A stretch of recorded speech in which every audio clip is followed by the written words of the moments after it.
느헤미야 6장입니다.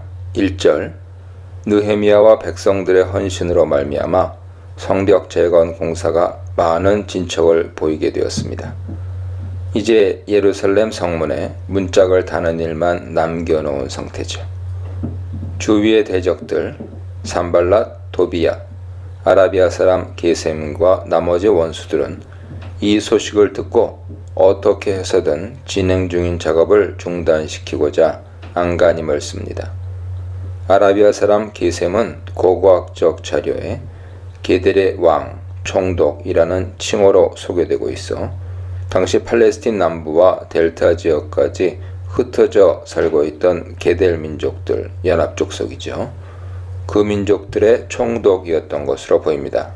성벽 재건으로 인한 유다의 요새화는 사마리아, 암몬, 아라비아 지역의 영향력 약화로 이어질 수 있었기 때문에 주위의 총독들이 연합하여 느헤미야의 성벽 재건 공사를 중단시키려 한 것입니다. 이것은 왜 게셈이 느헤미야의 일에 참견하게 되었는지를 설명해 줍니다. 1절 하반절에 그 나머지 우리의 원수들은 이들에게 동조한 사람들인 암몬과 아스돗 사람들을 가리킵니다. 2절로 9절입니다.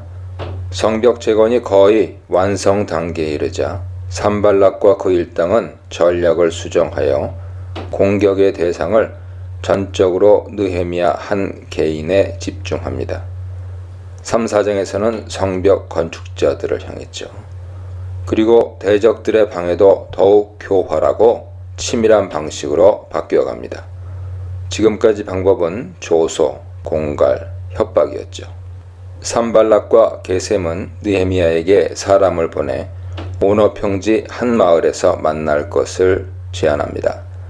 오너 평지는 예루살렘에서 북서쪽으로 약 25마일쯤 떨어져 있는 지역으로 사마리아, 산발랏이 통치하고 있는 지역이죠. 아스돗, 블레셋 지역입니다. 중간에 위치해 있었습니다.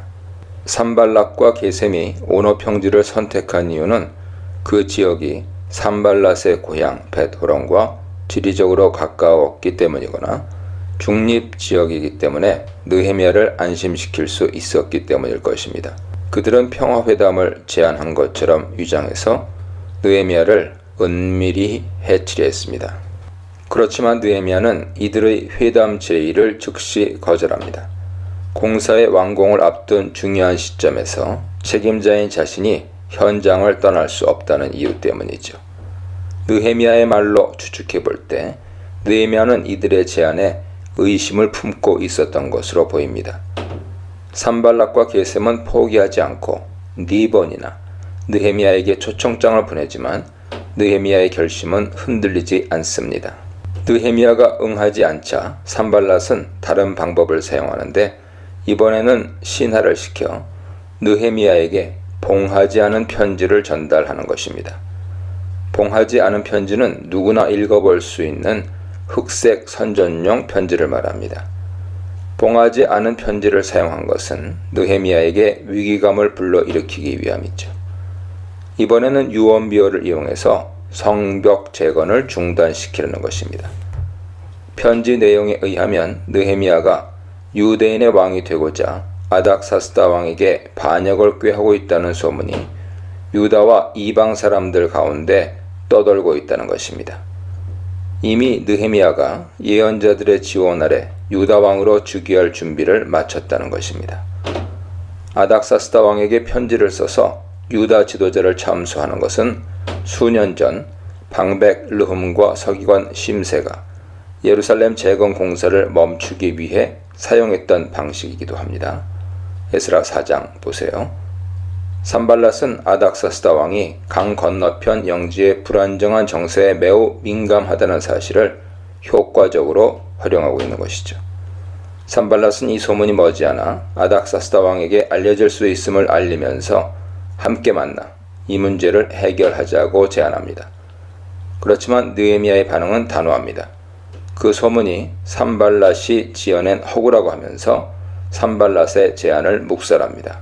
느헤미야는 이미 산발랏이 자신과 유다 사람들에게 두려움을 안겨주어 공사를 중단시키려 한다는 사실을 간파한 것이죠. 느헤미야는 전혀 동요하지 않고 이전에 그랬던 것처럼 하나님의 도우심을 간구합니다. 10절로 13절입니다. 느헤미야를 해하려 한 음모가 수포로 돌아가자 대적들은 내부의 인물들 스마야, 여선지 노아디아를 통해 느헤미야를 제거하려는 방법을 사용합니다. 도비아의 이름이 먼저 언급된 것으로 보아 이번에는 도비아가 주도적으로 행동한 것 같습니다.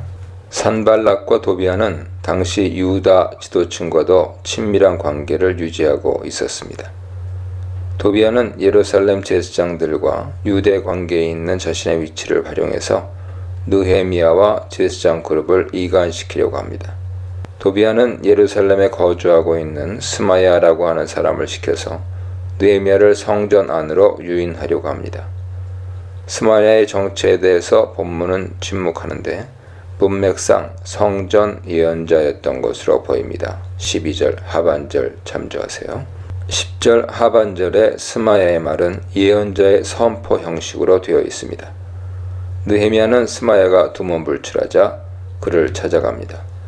두문불출하다로 번역된 히브리어 아추르는 감금하다, 저지하다, 억제하다 등 다양한 의미로 사용되기 때문에 스마야의 두문불출 행동이 무엇을 의미하는지는 분명치 않습니다. 정황상 스마야가 예언자적 황홀경 상태에 있는 것을 가정해 느헤미야의 호기심을 불러일으키려 한 것으로 보입니다. 혹자는 스마야의 행동이 느헤미야의 위험을 알리는 행위 예언으로 보기도 하죠. 느헤미야가 소문을 듣고 스마야를 찾아오자 스마야는 느헤미야에게 대적들의 암살 음모를 알리며 성전에 숨어 있을 것을 제안합니다. 그렇지만 느헤미야는 곧 스마야의 예언이 하나님으로부터 나온 것이 아님을 알아차리고 그의 제안을 거절합니다. 느헤미야는 자신이 성전에 숨을 수 없는 이유를 제시합니다. 나 같은 자가 어찌 도망하며 라는 말은 사명을 맡은 자가 자신의 신병을 위해 그 자리를 피할 수 없다는 의미입니다. 나 같은 몸이면 누가 외소에 들어가서 생명을 보존하겠느냐는 말은 제사장이 아닌 자가 성전에 들어가므로 죄의 규정을 어길 수 없다는 뜻이죠. 비록 총독의 신분이라 할지라도 제사장의 권한을 침범하는 것은 하나님께 죄를 짓는 것입니다. 느헤미야는 스마야가 종교적인 규율을 어기도록 하면서까지 성소로 은신하게 하려는 것을 보고 그의 예언이 하나님께로부터 나온 것이 아님을 확신한 것 같습니다. 결국 스마야가 도비아와 산발랏에게 뇌물을 받고 자신을 속이려고 했다는 것이 느헤미야에게 알려지게 됩니다. 느헤미야로 하여금 죄의 규정을 어기도록 해서 제사장들의 적대감을 사도록 의도했던 것이죠. 14절입니다. 이번에도 느헤미야는 하나님께 기도하면서 대적들을 하나님의 심판에 맡깁니다. 여기에는 어떤 상황에서도 하나님을 의식하며 살았던 느헤미야의 신앙이 잘 나타나 있습니다.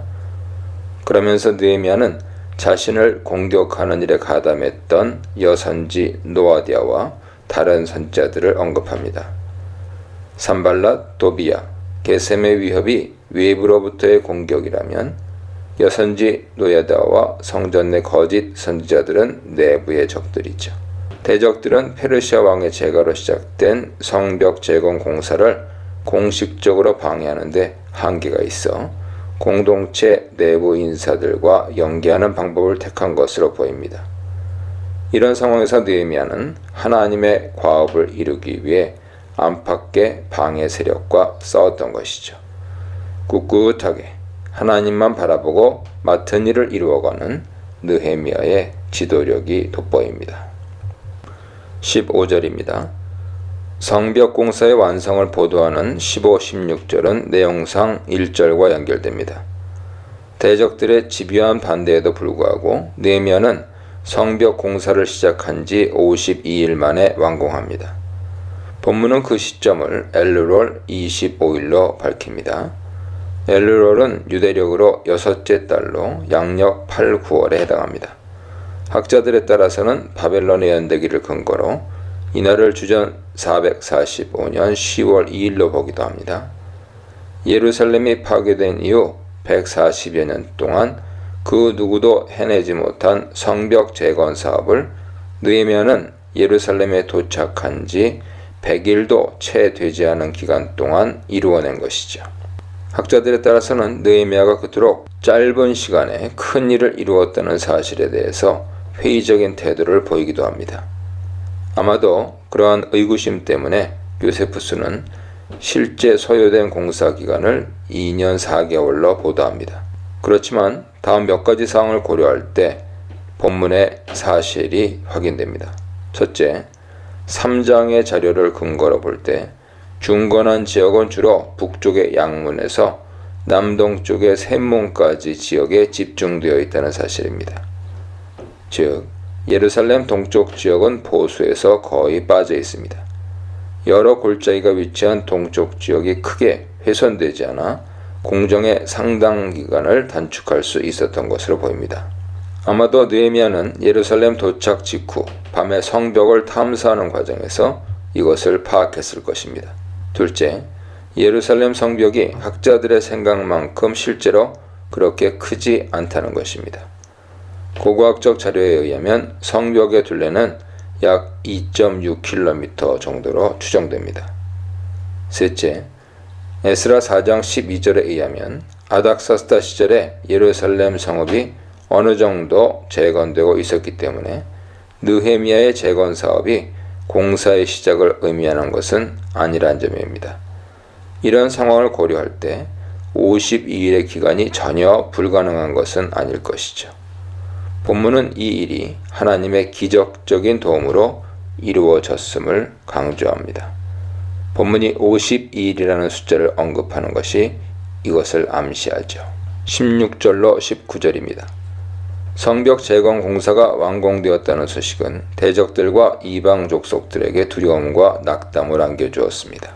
16절 상반절에 두려워하여 크게 낙담하였다 하는 표현은 대적들이 느끼는 절망감을 잘 표현해 줍니다. 정치적인 배경에서 보면 느헤미야의 성벽 재건 공사는 페르시아 제국의 요새화 정책의 일환으로 추진되었습니다. 강서편 지역이나 이집트의 지속적인 반란, 그리고 그리스의 유다 지역 예후드입니다. 유다 지역 침공의 가능성으로 인해 페르시아는 팔레스틴 지역을 안정화시키고 유다를 요새화할 필요를 느꼈고 그 책임자로 느헤미야를 예루살렘에 파견한 것이죠. 그렇지만 유다의 요새화는 주변 지역, 즉 사마리아, 암몬, 아라비아 지역의 영향력 약화로 이어질 수 있었습니다. 이런 배경에서 산발랏을 비롯하여 주변의 총독들과 민족들이 느헤미야의 성벽 재건 공사를 중단시키려 한 것입니다. 그렇지만 하나님의 손길이 느헤미야를 중심으로 한 귀환 공동체와 함께 하심으로 대적들의 음모와 방해 공작을 무력화했습니다.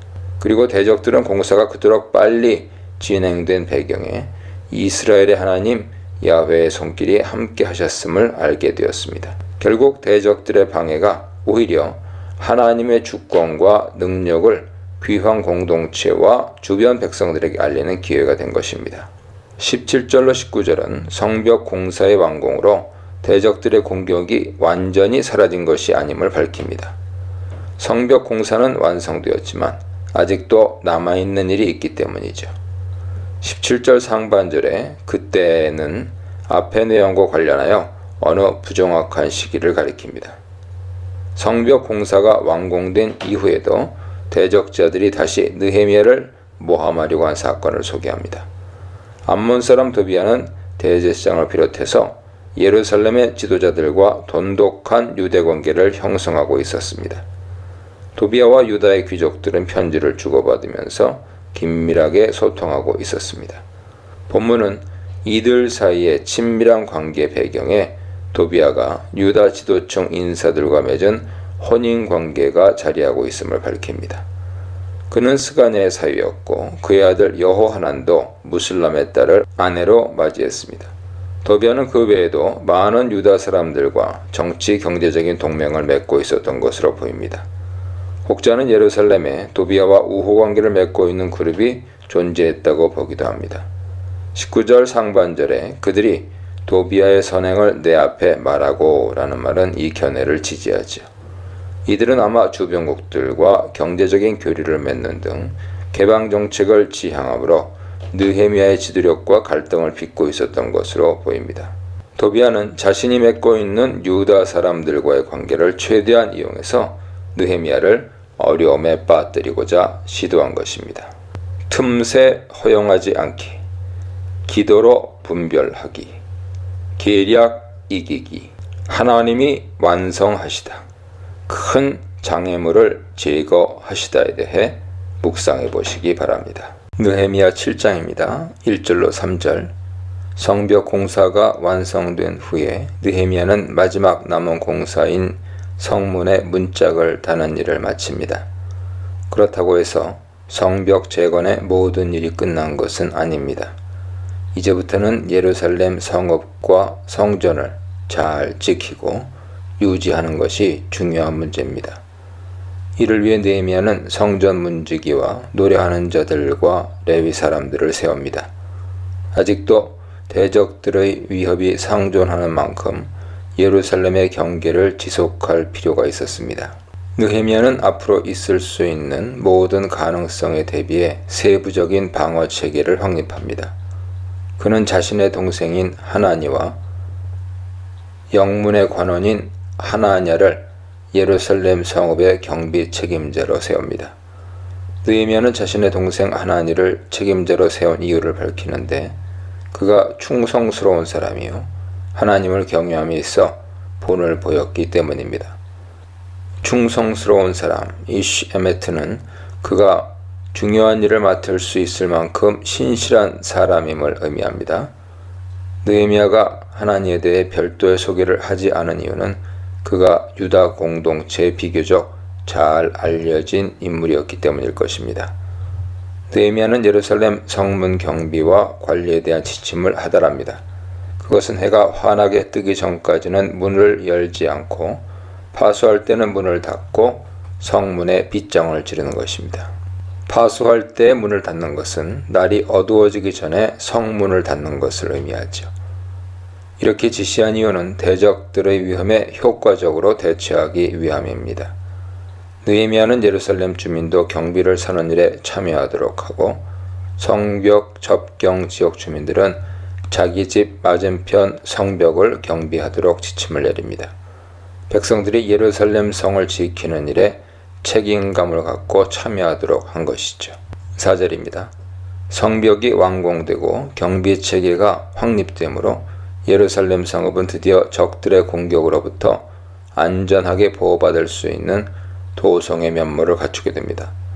바벨론 왕 느부갓네살에 의해 성이 파괴된 지 약 140여 년 만의 일입니다. 그러나 아직도 남아있는 문제가 있었는데 그것은 성 안에 거주하는 사람들의 숫자가 적었고 가옥도 부족한 상태였다는 점입니다. 유다 사람들은 대적들의 위협이 건재한 상태에서 안전상의 이유로 예루살렘에 거주하는 것을 꺼렸을 것입니다. 게다가 성벽을 재건하기 위해 예루살렘에 머물렀던 사람들이 공사가 끝난 후 각자 집으로 돌아가면서 성읍 인구는 더 줄어들었던 것으로 보입니다. 예루살렘 성을 안전하게 지키기 위해서는 예루살렘 거주민의 숫자를 늘려야 할 필요가 있었습니다. 느헤미야는 이제 이 문제를 해결하기 위해 귀환민들의 계보와 숫자를 파악하게 합니다. 느헤미야는 전체를 볼 줄 아는 포괄적인 안목과 더불어 세밀한 부분까지 살피는 섬세함을 겸비한 인물이었습니다. 5, 6절입니다. 성벽이 완공되었으므로 하나님의 집에 거할 사람들이 필요하게 되었습니다. 느헤미야는 하나님의 감동으로 유다에 거주하는 귀환민들의 숫자와 동향을 파악하고자 했습니다. 그 과정에서 그는 처음으로 돌아온 자의 계보를 발견하게 됩니다. 여기서 처음으로 돌아온 자는 세스바살과 함께 바벨론에서 돌아온 1차 귀환민을 가리키죠. 느헤미야서의 저자는 이들의 목록을 이곳에 위치시킴으로써 1차 귀환민들과의 연속성을 강조합니다. 6절은 이 계보에 등장하는 사람들의 실체를 옛적에 바벨론 왕 느부갓네살에게 사로잡혀갔던 자들 중에 예루살렘과 유다에 돌아온 자들로 밝힙니다. 에스라 느헤미야에 의하면 이스라엘의 정통성은 바로 이들을 통해 이어지게 됩니다. 이런 맥락에서 본문은 의도적으로 이들을 이스라엘 백성이라고 언급합니다. 이스라엘 백성은 구약 성경에서 하나님의 언약 백성을 가리키죠. 귀하면은 대부분 바벨론에서 태어나고 성장한 사람들로 그곳 문화와 관습에 익숙해 있었지만 예루살렘으로 돌아가기 위해 삶의 터전을 떠난 사람들입니다. 7절로 38절입니다. 귀환 자들의 명단은 귀환을 주도한 12명의 지도자들의 이름으로 시작합니다. 여기에 소개된 12명 지도자들은 회복된 이스라엘을 대표합니다. 스룹바벨은 사로잡혀간 여호야긴의 손자입니다. 그는 세스바살과 함께 귀환했거나 적어도 고레스 제위 기간에 유다에 도착한 것으로 보입니다. 학개 선지자는 그를 야훼의 종과 인장으로 소개하고 스가랴는 다윗의 후손인 싹이죠. 순으로 언급하여 메시아를 예표하는 인물로 소개합니다. 한편 제사장 예수아는 바벨론 포로 이전 마지막 대제사장 요사닥의 아들입니다.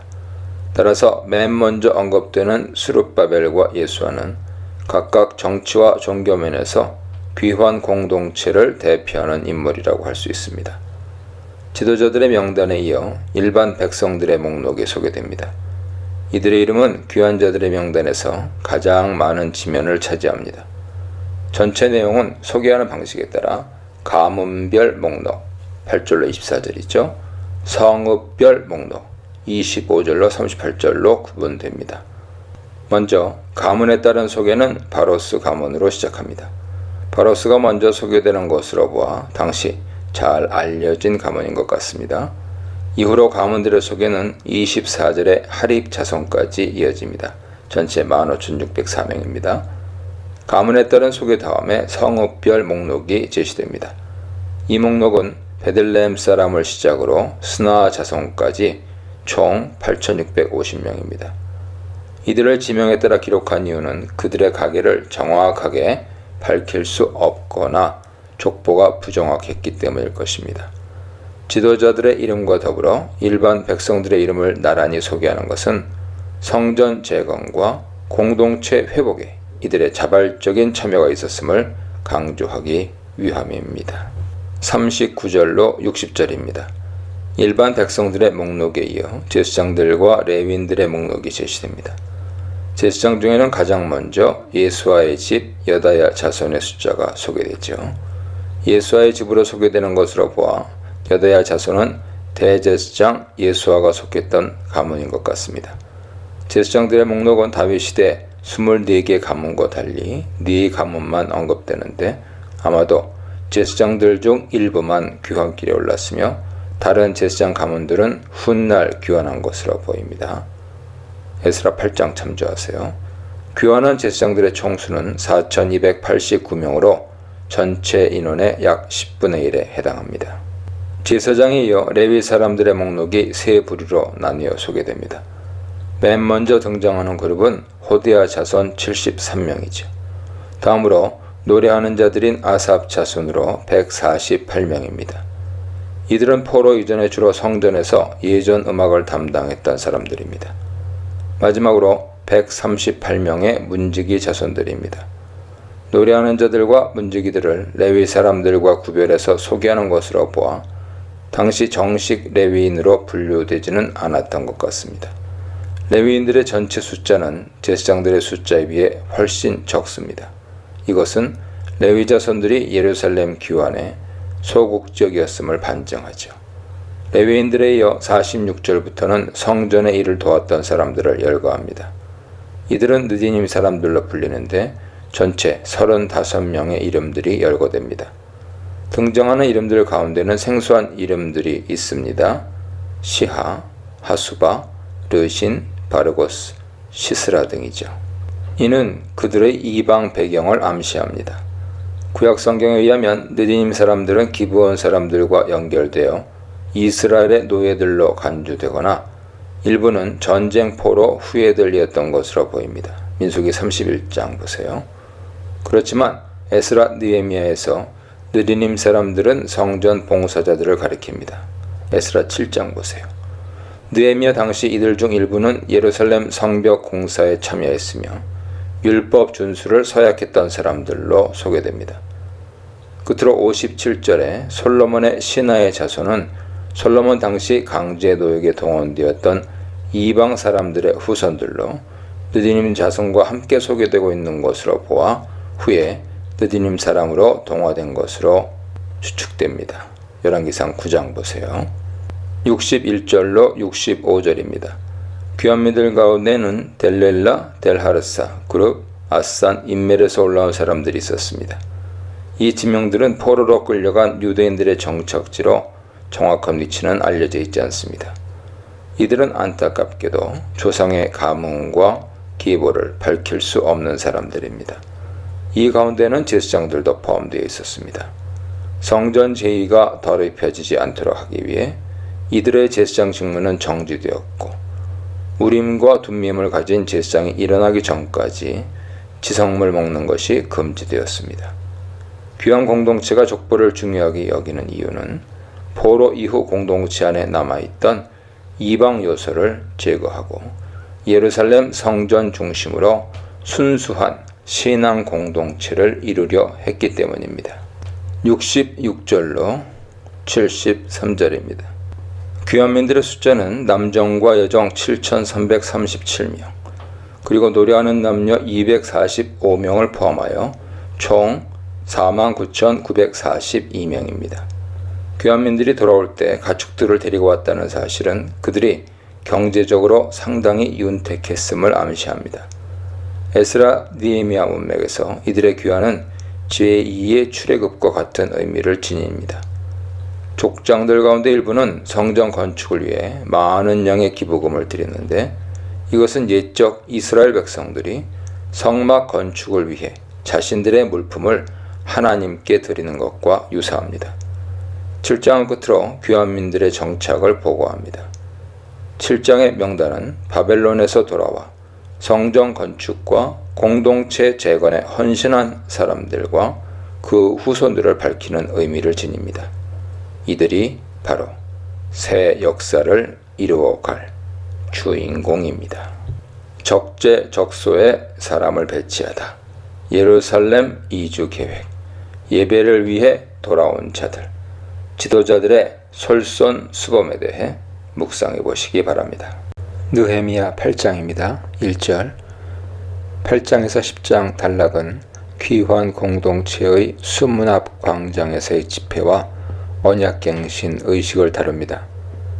단락 전체 흐름은 8장의 율법 선포, 9장의 회개와 고백, 10장의 언약갱신으로 성전과 성벽 재건 이후 하나님의 백성들이 나아가야 할 방향을 제시합니다. 이 중 8장은 첫 번째 집회인 율법 낭독과 해석, 그리고 두 번째 집회인 초막절 의식으로 구성됩니다. 귀환 공동체는 느헤미야를 중심으로 성벽을 재건함으로 어느 정도 안정성을 확보하게 됩니다. 이제 언약을 갱신하고 공동체 내의 회복과 부흥을 기할 단계가 되었습니다. 7째 달이 이르자 모든 백성이 수문 앞 광장에 모입니다. 그리고 함께 모인 백성들은 학사 에스라에게 율법 낭독을 부탁합니다. 특별한 점은 이 모임이 지도자들이 주도한 것이 아니라 백성들의 자발적인 참여로 이루어졌다는 것입니다. 1절 하반절에 모든 백성이 일제히 수문 앞 광장에 모여 이렇게 되어 있죠. 이후에도 모든 백성이라는 용어는 8장 전체에서 반복적으로 등장합니다. 1, 3, 5, 6, 9, 11, 12절입니다. 저자는 이를 통해 공동체의 연대감을 강조합니다. 바벨론 포로 이후 모세율법은 공동체를 하나로 묶는 기능을 하죠. 2절로 6절입니다. 7째 달 초하루에 제사장 에스라가 수문 앞 광장에 모인 모든 사람 앞에서 율법책을 낭독합니다. 7째 달 초하루는 새해의 시작을 알리는 나팔절입니다. 백성들은 한 해를 말씀으로 시작하고자 한 것입니다. 여기에는 토라, 말씀 중심의 공동체를 세우기 원하는 귀한 공동체의 열망이 나타나 있습니다. 율법을 듣는 대상에 남자 어른뿐 아니라 여자와 아이들까지 포함되고 있는 것도 이것을 보여줍니다. 수문 앞 광장에 모인 백성들은 새벽부터 정오까지 학사 겸 제사장 에스라가 읽어주는 율법에 귀를 기울입니다. 이때 에스라는 여러 명의 조력자들, 제사장들 혹은 레위인들이죠. 조력자들과 함께 나무 강단 위에 서서 율법을 낭독합니다. 율법책을 펼 때 모든 백성이 일어서는 것은 전적인 순종을 다짐하는 행동입니다. 율법 낭독은 하나님께 대한 송축과 회중의 응답으로 진행되는데 모든 백성은 동의의 표시로 손을 들어 아멘으로 화답하고 얼굴을 땅에 대고 하나님께 경배합니다. 얼굴을 땅에 대는 것은 하나님께 대한 경외심의 표현입니다. 7절로 12절입니다. 에스라가 율법을 낭독할 때 레위 사람들이 회중에게 말씀을 깨닫게 해주는 역할을 수행합니다. 강단에 에스라와 함께 섰던 조력자들은 율법의 한 부분씩 교대로 낭독하고 13명의 레위인들은 율법이 낭독될 때 회중 사이를 다니면서 이해를 돕는 역할을 합니다. 오랜 기간 동안 고국을 떠나 살았던 귀환민들은 페르시아의 공용어인 아람어에 익숙해져 있었기 때문에 히브리어로 기록된 율법을 이해하기 위해서는 통역이 필요했습니다. 이 역할을 레위인들이 맡았는데 율법에서 강조한 자신들의 역할을 충실히 수행한 것이죠. 신명기 33장, 역대하 17장, 35장 보세요. 레위인들은 에스라가 낭독한 율법을 해석하고 백성들에게 그 의미를 깨우쳐 주자 백성들은 애통하며 회개의 눈물을 흘립니다. 지금까지 율법의 말씀을 지키지 못한 것에 대한 후회와 탄식의 눈물이죠. 그렇지만 수문 앞 광장 집회가 열린 날은 나팔절로 이날은 여호와께 거룩한 날이요 여호와 앞에서 즐거워하는 날입니다. 신년 축제입니다. 여기에 근거해서 느헤미야, 에스라, 레위인들은 백성들에게 여호와의 성일에 슬퍼하지 말 것을 권면합니다. 느헤미야는 슬퍼하는 대신 살진 것과 단 것을 먹고 공동체와 함께 즐거워하도록 지침을 내립니다. 느헤미야는 그러면서 그들이 슬퍼하지 말아야 할 또 하나의 이유를 제시합니다. 지금은 하나님께서 베푸신 은혜를 감사하며 즐거워할 때라는 것이죠. 백성들은 곧바로 깨달은 말씀을 실행에 옮깁니다. 이처럼 수문 앞 광장의 집회는 말씀을 듣고 깨달은 말씀을 실행에 옮기는 영적 각성 운동으로 나타나게 되었습니다. 13절로 18절입니다. 에스라가 모든 백성에게 율법을 낭독해 준 다음 날 족장들과 제사장들과 레위인들이 율법의 말씀을 더 깊이 알기 위해 에스라에게 찾아옵니다. 그리고 그들은 말씀을 읽는 중에 초막절 규례를 접하게 됩니다. 그들이 읽은 본문은 아마도 레위기 23장이었을 것입니다. 레위기 규정에 의하면 초막절은 7월 15일부터 일주일간 지키도록 되어 있고 초막절이 끝난 다음 날 성회, 아제레트로 모여야 합니다. 고대 이스라엘에서 초막절은 일종의 감사제 성격을 지닙니다. 이스라엘 백성들은 이 절기를 지키면서 하나님께서 베푸신 은혜에 감사하는 시간을 가집니다. 첫 번째 감사의 조건은 1년 동안 풍성한 수확을 주신 것이죠. 초막절은 가을 추수를 기념하는 절기이며 초막절을 지킴으로 한 해의 모든 추수가 종결됩니다. 그런 의미에서 초막절은 이스라엘에서 가장 성대하게 지키는 절기입니다. 또 하나 감사의 조건은 하나님께서 베푸신 구원의 은혜입니다. 초막절은 광야 시절 하나님께서 베푸신 구원의 은혜를 회상하는 기간이죠.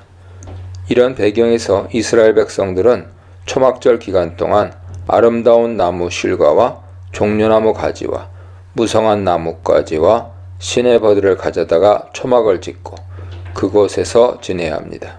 에스라를 찾아온 지도자들과 백성들은 이 규정에 따라 나뭇가지를 가져다가 곳곳에 초막을 짓습니다. 초막을 짓는 장소는 가옥의 지붕 위나 뜰 안, 성전뜰, 수문 광장, 에브라임 문 광장입니다. 추측컨대 예루살렘에 거주하는 사람들은 지붕 위나 그 주변에 초막을 설치했을 것이고, 다른 곳에서 온 사람들은 성전 뜰이나 수문 근처 혹은 에브라임 문 광장 등에 초막을 만들었을 것입니다. 저자는 백성들이 규정에 따라 함께 초막절을 지킨 일은 여호수아 때 이후로 없었던 일이라고 강조합니다. 이것으로 보아 이스라엘 백성들은 가나안 땅에 들어간 이후부터는 줄곧 초막절 규례를 제대로 지키지 못했던 것 같습니다. 특별히 본문은 여호수아 시대를 언급하므로 이 사건을 여호수아 당시 행했던 언약갱신 의식의 관점에서 바라보게 하죠. 이것은 에스라 느헤미야서가 포로에서의 귀환을 제2의 출애굽 사건으로 이해하고 있음을 보여주며, 느헤미야 문맥에서는 10장의 언약갱신 의식을 준비하는 기능을 합니다. 18절은 에스라가 초막절 기간 동안 매일 모세율법책을 백성들에게 낭독했음을 언급하는데, 이것은 면제년의 초막절 언약갱신 의식을 염두에 두고 하는 말입니다. 백성들은 끝으로 규례에 따라 일주일 동안 초막절을 지키고 8째 날 성회를 엽니다. 율법을 존중하는 일에 지도자와 백성들 모두가 뜻을 같이 합니다. 주석가들은 이 모임이 성전에서 제사장들 중심으로 이루어진 것이 아니라 수문 앞 광장에서 백성들이 주도하여 율법학자 에스라를 중심으로 이루어진 모임이라는 사실에 주목합니다. 이후로 종교 생활의 축은 제사에서 율법으로 옮겨지게 됩니다. 귀환 공동체는 수문 앞 광장의 말씀 부흥을 통해 토라 공동체로서 기초를 다지게 됩니다.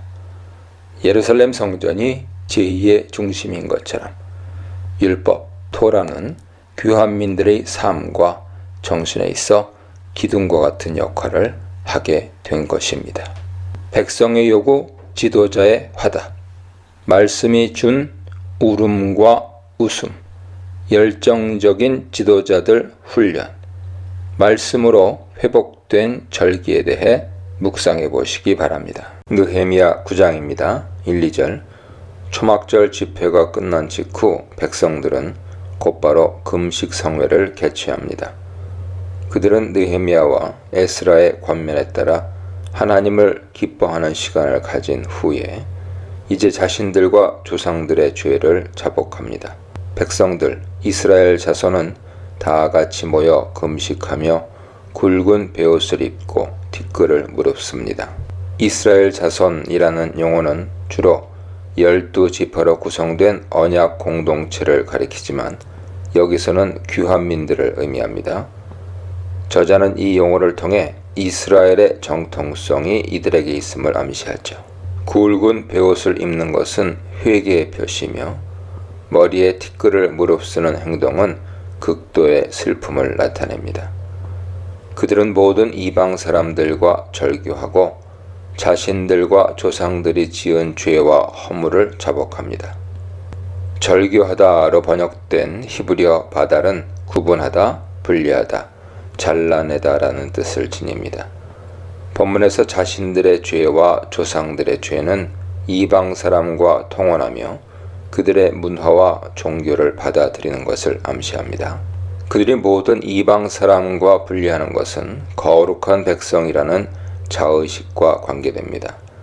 죄의 규정에 의하면 거룩한 것은 부정한 요소와 접촉해서는 안 되기 때문이죠. 에스라, 느헤미야를 비롯한 귀환민들은 이방인들과 그들의 문화와 종교의 영향을 받은 사람들, 사마리아 사람들과 암하레치죠.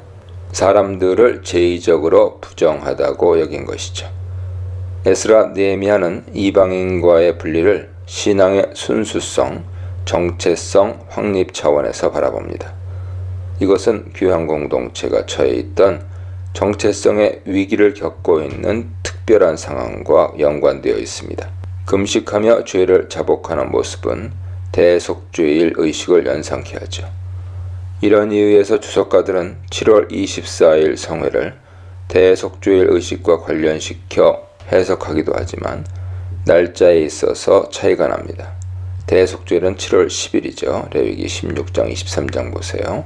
주석가들은 7월 1일 나팔절과 7월 15일에서 23일에 초막절 의식을 보도하는 느헤미야 8장에서 대속죄일을 언급하지 않는 것에 대해 의문을 제기합니다. 이에 대해 두 가지 가능성을 생각해 볼 수 있습니다. 첫째는 대속죄일이 당시에 7월 10일로 고정되어 있지 않고 유동적으로 지켜졌기 때문입니다. 혹자는 대속죄일이 에스라 느헤미야 시대 이후에 비로소 7월 10일로 고정된 것으로 이해합니다. 둘째는 느헤미야 시대 대속죄일이 실제적인 이유, 예컨대 제의적인 정결의식에 소요되는 기간으로 2주간 연기된 것으로 이해하는 것이죠. 귀환민들이 7월 10일이 아닌 7월 24일에 지키게 된 이유가 여기에 있다고 보는 것입니다. 실제로 구약 성경 안에는 이런 경우들이 소개됩니다. 민수기 9장 11절, 역대하 30장 15절 보세요. 본문은 특히 이 성회에 백성들이 자발적으로 참여했음을 강조합니다. 이 행사는 대제사장 중심의 속죄의식이 아니라 일반 백성 중심의 회개운동으로 전개된 것입니다.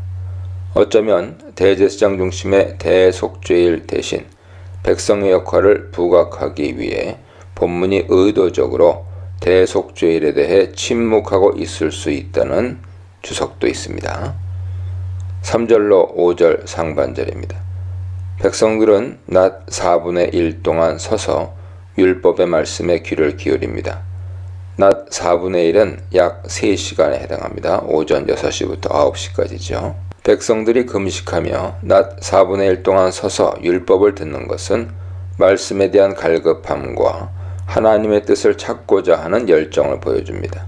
이것은 이 성회가 하나님께서 기뻐하시는 참된 부흥의 자리였음을 의미합니다. 본문에는 율법을 낭독한 주체가 언급되지 않지만 레위인이었을 것으로 추측해 볼 수 있습니다.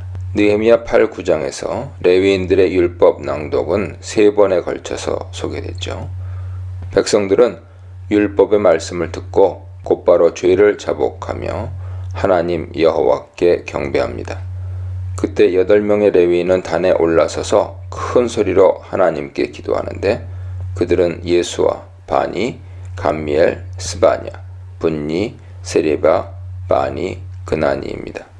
본문은 에스라와 느헤미야에 대해 침묵하고 있는데 이것은 백성들의 자발성을 강조하려는 의도로 볼 수 있습니다. 5절 하반절로 8절입니다. 세 번째 율법 낭독은 레위인들의 고백의 기도 5절 하반절로 37절로 이어집니다. 전체 단락은 예전 형식을 따라 잘 짜인 구성을 보입니다. 5절 하반절에 찬양이 있고요. 36, 37절에 애통이 있습니다. 6절로 31절에 역사를 회상하는 형식의 고백이 있고요.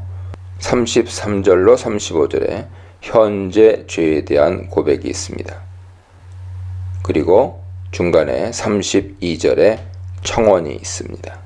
레위인들의 기도는 성격상 백성들을 대신해서 드리는 공적인 기도로 볼 수 있습니다. 8명의 레위인들이 단에 올라서서 하나님께 부르짖는 동안 또 다른 8명의 레위인들은 하나님을 송축하며 기도를 인도합니다. 5절 상반절 70인역은 2명으로 읽고 있습니다. 레위인들은 백성들에게 영원부터 영원까지 계신 이스라엘의 하나님 여호와를 송축하라고 명령합니다. 하나님의 영원하심은 신구약 성경에서 강조되는 주제로 야훼는 이 세상의 어떤 존재와도 구별되는 분입니다. 따라서 신학적으로 여호와의 영원하심은 그분의 거룩하신 성품과 연결됩니다. 이어서 본격적으로 레위인들의 기도가 시작되죠. 70인역은 5절 하반절로 37절을 에스라의 기도문으로 이해하지만 레위인들의 기도로 보는 것이 정황상 그리고 일반 백성들의 주도적인 참여를 강조하는 9, 10장 문맥상 더 적절해 보입니다. 레위인들의 기도는 하나님의 영화로운 영광스러운 이름에 대한 송축으로 시작합니다. 성경에서 이름은 존재 자체를 나타내죠. 여호와 하나님은 거룩하신 분으로 영광 가운데 임하십니다. 백성들이 여호와를 송축해야 하는 이유는 그가 세상 만물의 창조주가 되시기 때문입니다. 6절 상반절의 고백, 오직 주는 여호와시라 아타후 야훼 레베데카는 문자적으로는 당신 그분은 홀로 여호와시라입니다. 이것은 야훼만이 참신이라는 유일신 신앙의 고백이며 야훼의 독특성과 초월성에 대한 표현입니다.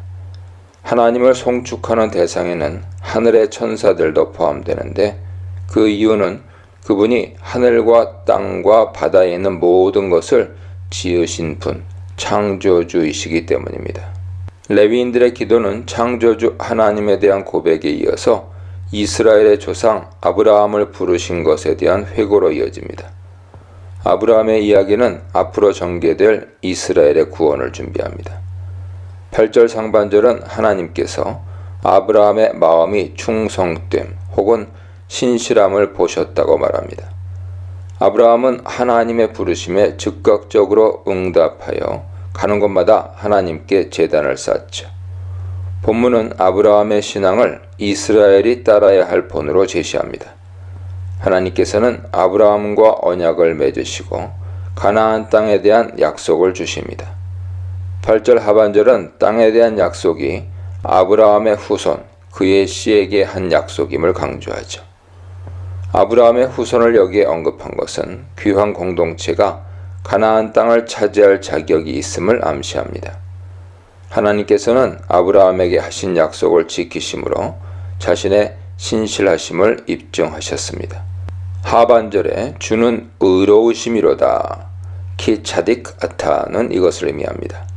레위인들은 아브라함의 구원에 나타난 하나님의 손길이 동일하게 자신들에게 임했음을 고백하고 있습니다. 백성의 자발적인 회개, 간절하고 진실한 열망, 말씀대로 창조하신 역사 회고에 대해 묵상해 보시기 바랍니다. 레위인들의 기도는 출애굽 사건과 광야 여정에 대한 주제로 이어집니다. 본문은 하나님께서 이스라엘의 조상들이 애굽에서 고난받는 것을 감찰하시고 부르짖음을 들으셨다고 합니다. 직역하면 그분 야훼가 애굽에 있는 우리 조상들의 고통을 보셨다입니다. 9절은 신인 동형론적 표현을 사용하여 이스라엘을 향한 하나님의 관심을 표현합니다. 보셨다, 들으셨다 하죠.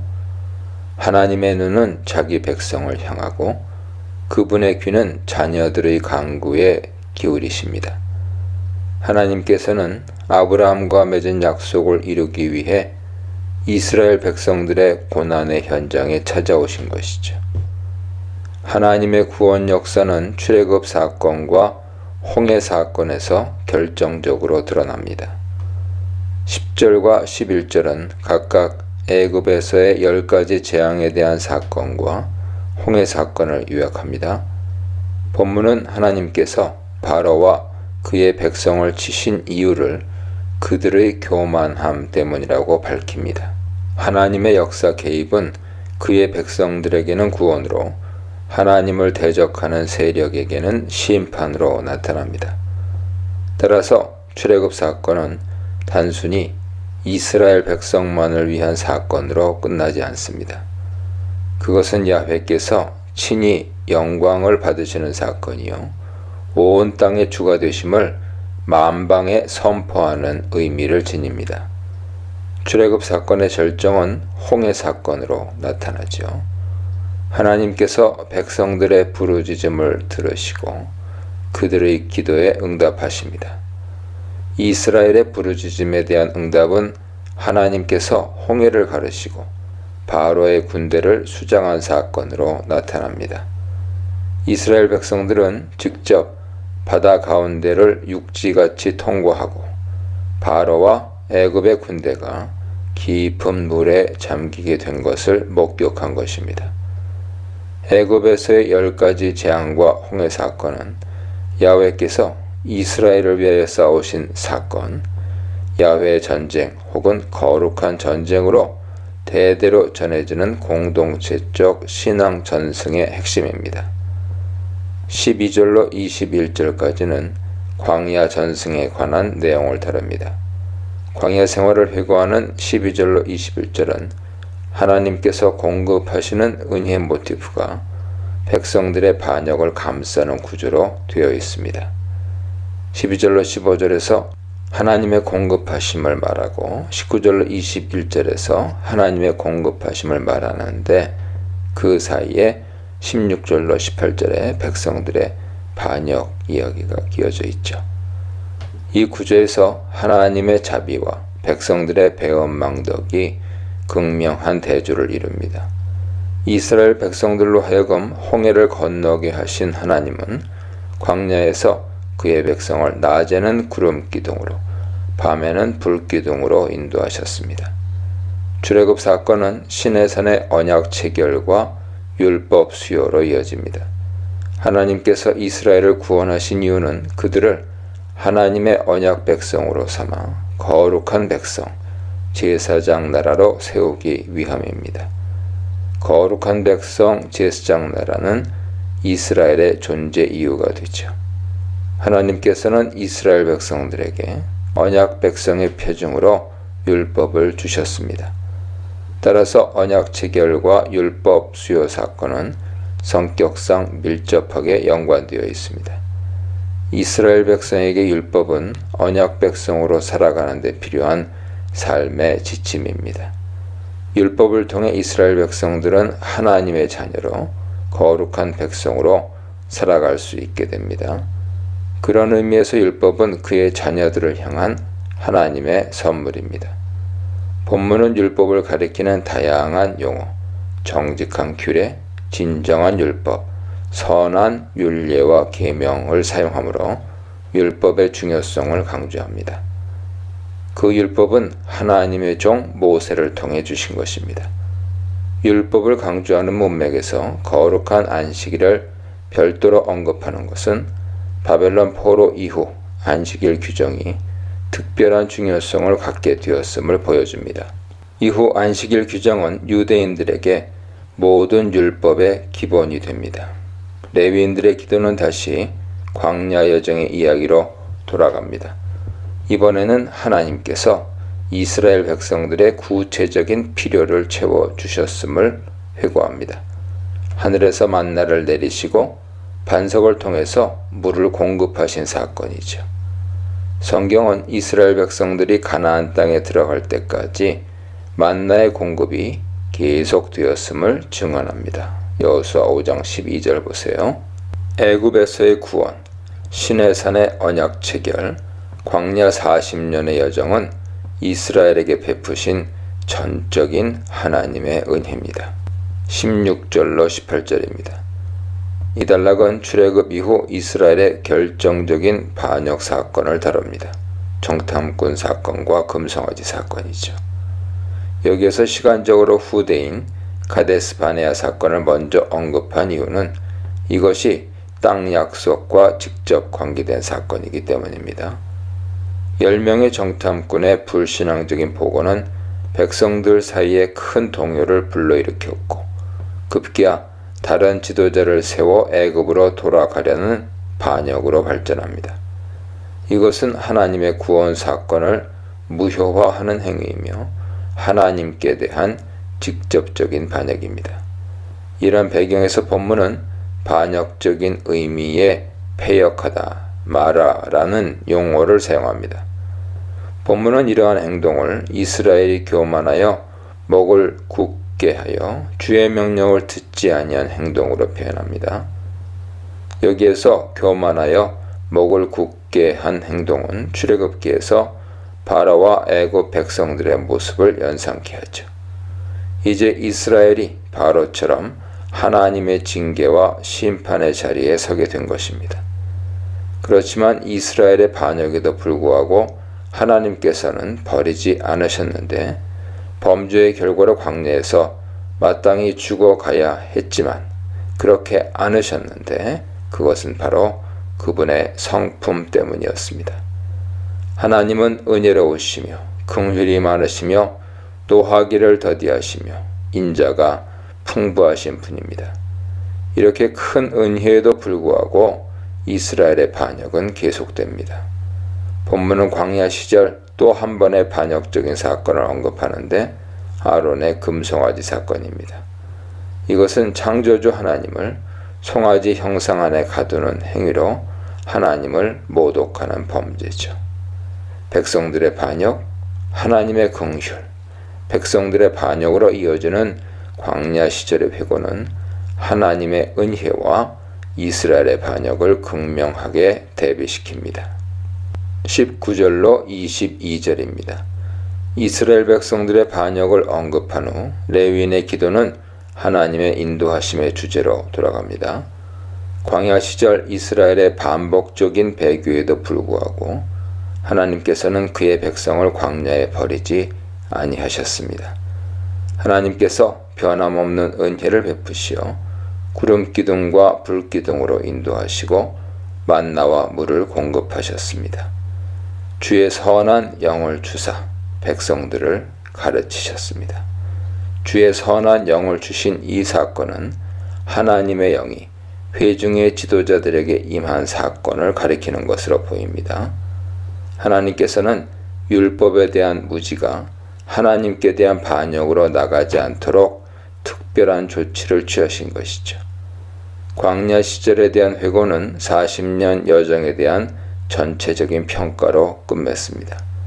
이스라엘 백성들은 하나님의 기적적인 공급하심을 경험하게 되었습니다. 하나님의 신실하심은 이스라엘 백성들에게 가나안 땅을 유업으로 주신 사건으로 입증됩니다.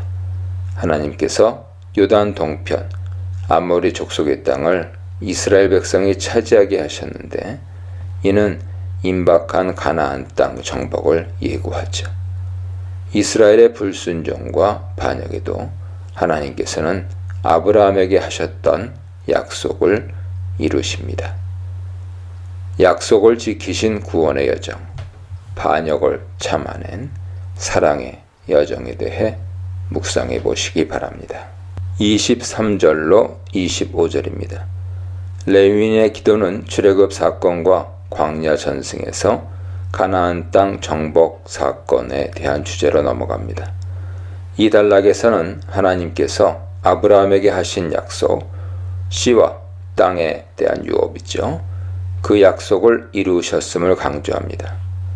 23절 상반절에 그들의 자손을 하늘의 별같이 많게 하시고 하는 것은 하나님께서 아브라함에게 하신 후손에 대한 약속을 암시합니다. 23절 하반절에 그들의 열조에게 들어가서 차지하라고 말씀하신 땅이라는 구절도 족장 이야기의 땅 약속과 관련하여 반복되는 표현입니다. 본문은 가나안 땅 정복이 하나님께서 아브라함과 이스라엘의 조상들에게 하신 약속의 성취로 간주합니다. 특히 24절은 가나안 땅 정복을 하나님께서 쌓으신 거룩한 전쟁의 관점에서 바라보며 이스라엘의 가나안 땅 정복이 하나님께서 허락하신 선물임을 강조합니다. 가나안의 정복 이야기에서 여호수아를 언급하지 않는 이유는 하나님의 역사임을 강조하기 위함이죠. 가나안 땅에서의 삶을 묘사하는 표현들, 기름진 땅, 아름다운 물건, 배불리 먹고 등은 그 땅이 하나님께서 약속하신 풍요로운 땅, 젖과 꿀이 흐르는 땅이었음을 보여줍니다.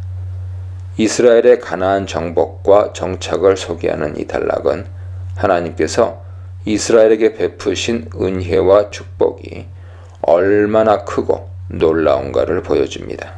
26절로 31절입니다.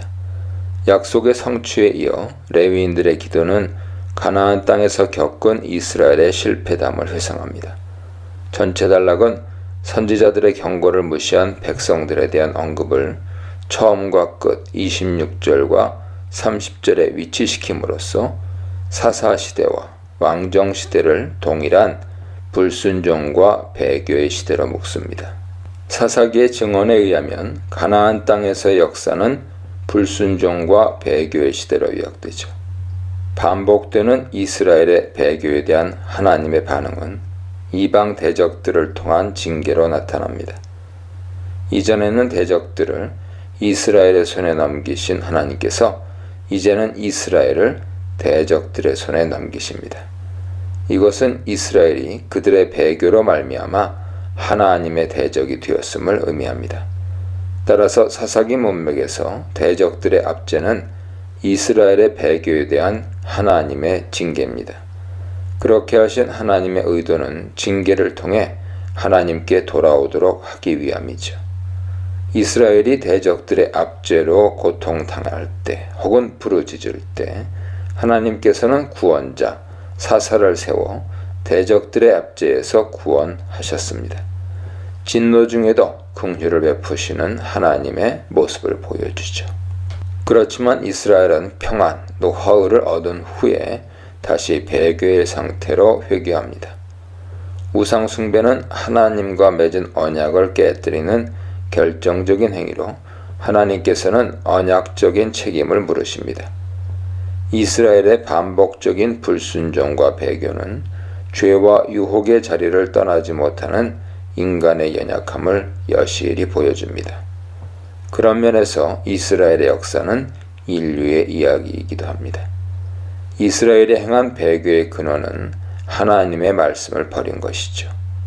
말씀에 대한 반복적인 불순종은 결국 배교로 나아가기 때문입니다. 본문은 하나님의 말씀, 율법을 사람이 준행하면 그 가운데 삶, 생명을 얻는 주의 계명이라고 표현합니다. 율법, 하나님의 말씀은 생명과 같은 것이고 하나님의 말씀을 떠나는 것은 민족 멸망으로 이어집니다. 하나님께서는 이스라엘의 불순종과 배교를 오래 참으셨습니다. 선지자들을 보내심으로 그들이 하나님께 돌아오길 기대하셨습니다. 그렇지만 이스라엘은 선지자들의 경고를 거부하고 선지자들을 핍박했습니다. 하나님의 인내는 진노로 바뀌고 이방인의 손에 이스라엘을 넘겨주십니다. 그럼에도 불구하고 하나님께서는 긍휼하심과 은혜를 베풀어 패역한 이스라엘을 다 멸하지 않으시고 남은 자를 허락하셨습니다. 이것은 바벨론 포로로 끌려갔던 백성들이 70년이 지난 후에 고토로 돌아온 사실을 가리킵니다. 32절로 38절입니다. 레위인들의 기도는 끝으로 그들의 현재 상태, 죄에 대한 고백과 청원으로 이어집니다. 느헤미야 문맥에서 백성들의 참회와 회복에 대한 간구는 이후에 등장하는 언약 체결 의식을 준비하는 기능을 합니다.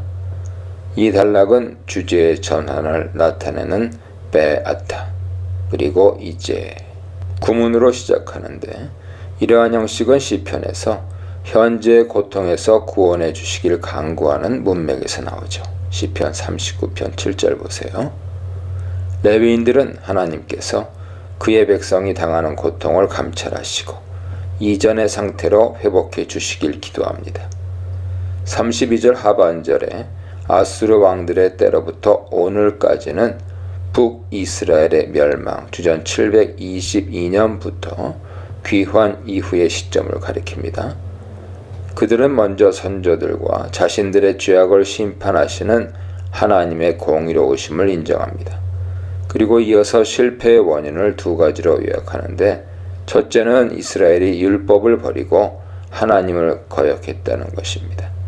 여기에서 율법을 가리키는 다양한 용어, 주의 율법, 주의 명령, 경계하신 말씀을 사용해서 율법의 역할과 중요함을 강조합니다. 둘째 실패 원인은 하나님께서 베푸신 은혜를 잊어버린 것이죠. 하나님의 은혜를 망각하는 것이 결국 이스라엘 타락의 시작입니다. 따라서 하나님께서 베푸신 구원의 은혜를 기억하고 그것을 마음에 새기는 것이 중요합니다. 레위인들의 기도는 자신들의 현 상태를 애통하는 장면에서 절정을 이룹니다. 본문은 그들의 현재 상태를 종살이로 규정하죠. 하나님 섬기기를 포기한 결과는 이방 나라의 종살이로 나타납니다. 이것은 이스라엘의 역사가 다시 구원 이전의 상태로 회귀함을 의미합니다. 비록 하나님의 은혜로 다시 돌아오긴 했지만 그들은 여전히 피정복민의 신분이죠. 그들은 페르시아에 세금을 내고 이방 왕의 통제하에 살아가고 있습니다. 그런 의미에서 현재 그들의 상태는 종살이입니다. 레위인들의 간절한 소망은 페르시아 왕의 통치가 이스라엘의 하나님 야훼의 통치로 바뀌는 것입니다. 그분이 진정한 이스라엘의 왕이시기 때문이죠.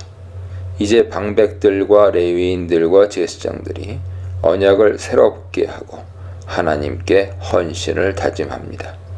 언약적인 헌신을 다루는 38절은 백성들이 언약에 임봉하고 서약하는 장면을 다루는 10장으로 연결됩니다.